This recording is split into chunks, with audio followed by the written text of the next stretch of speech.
Hey y'all, hey, this is Dr. Robinson, and it's time for Pushing Through the Ship. And it's a marvelous Monday. Why not call it marvelous? We have so much to be thankful for.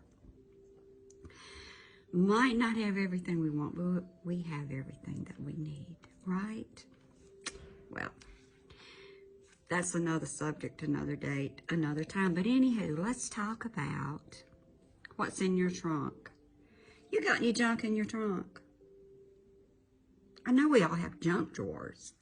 Maybe it's time to purge and clean out some of those trunks, junk drawers. How do you know if you need to clean them out? Are you easily annoyed?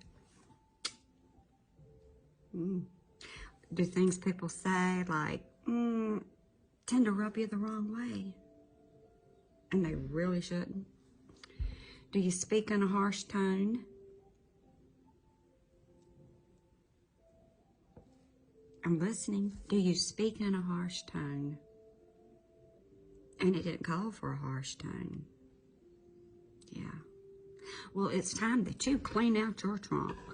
Get that junk out your trunk. Just take it piece by piece. Take that piece out.